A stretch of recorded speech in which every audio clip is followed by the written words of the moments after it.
नमस्कार, sunrise breaking news के इस बुलेटिन में आपका स्वागत है। मैं हूं आपके साथ किंग करुणेश। आइए देखते हैं सुबह की ताजा खबरें। इधर जेएमएम ने 17 नवंबर को टाटा कंपनी के खिलाफ आंदोलन का ऐलान कर दिया है। जेएमएम ने टाटा से जुड़ी कंपनियों के गेट जाम करने के अलावा माल की ढुलाई रोकने की भी चेतावनी दी है। दरअसल टाटा मोटर्स और कमिंस ने कंपनी का जमशेदपुर कॉर्पोरेट ऑफिस महाराष्ट्र के पुणे में शिफ्ट करने का फैसला लिया है। टाटा मोटर्स के इस फैसले से जेएमएम नाराज है। इधर टाटा कंपनी के खिलाफ जेएमएम के आंदोलन को लेकर बीजेपी ने हेमंत सरकार पर ही निशाना साधा। बीजेपी प्रवक्ता ने कहा कि एक तरफ जहां सीएम दिल्ली जाकर उद्योगपतियों को झारखंड में निवेश के लिए आमंत्रित कर रहे हैं, तो वहीं राज्य में चल रहे उद्योग को राज्य में बनाए रखने में विफल साबित हो रहे हैं। बीजेपी ने इसके पीछे ट्रांसपोर्टेशन और ठेके का खेल बताया। लेकिन अगर ऐसी बातें होंगी कि यहाँ की खनिज संपदा, यहाँ की श्रम शक्ति सभी का उपयोग करके और यहाँ से मुख्यालय ले जाने की बात आ रही है सामने, तो कहीं ना कहीं उसमें इस राज्य को राजस्व की क्षति होने का भी एक अंदेशा है।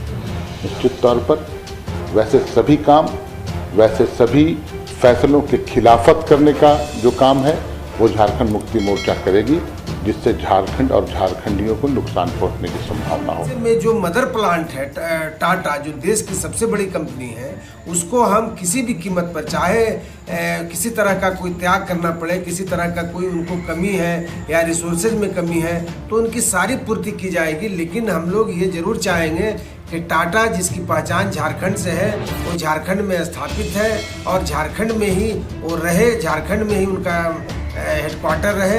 ये कहीं ना कहीं राज्य सरकार के ऊपर एक करारा तमाचा है।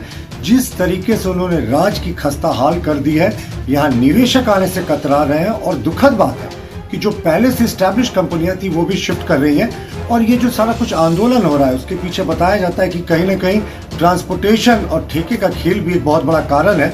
तो हम राज्य सरकार से मांग करते हैं कि अविलंब जो यहाँ पहले से लगी इकाइयाँ हैं उनको कॉन्फिडेंस मिले, वो इंश्योर करे वो दूसरे राज्य में नहीं जाए। अब बाहर कंपनियां बुलाने जा रहे हैं वो तो आ नहीं रही, लेकिन यहाँ पहले से लगे उद्योग जरूर जा रहे हैं। रांची में सरकार ने नई जलकर नीति को लागू कर दिया। नई कर नीति के दायरे में बीपीएल परिवार भी आ गए हैं। झारखंड सरकार ने जो नई जलकर नीति बनाई है उसके तहत अगर कोई परिवार 5000 लीटर पानी से ज्यादा खर्च करेगा तो उसे वाटर टैक्स देना होगा। पूर्व में जलकर 6 रुपए था, जिसे बढ़ाकर अब 9 रुपए कर दिया गया है। वहीं नई जलकर नीति का रांची के मेयर ने विरोध भी कर दिया है। मेयर का कहना है कि नगर निगम बोर्ड की बैठक में इस पर प्रस्ताव पारित होना था, लेकिन बगैर प्रस्ताव पारित किए सरकार ने इसे लागू कर दिया है। मेयर ने 17 नवंबर को राजभवन के सामने धरने पर बैठने का ऐलान कर दिया और आम लोगों से भी धरने में शामिल होने की अपील की है। कि आज जिस तरह से राज्य सरकार ने जल कर में अप्रत्याशित वृद्धि कर आम लोगों पर अनावश्यक रूप से आर्थिक बोझ डाल दिया। राज्य सरकार के इस अधिसूचना के विरोध में 17 नवंबर को राजभवन के समक्ष धरना प्रदर्शन किया जाएगा। मैं रांची वासियों से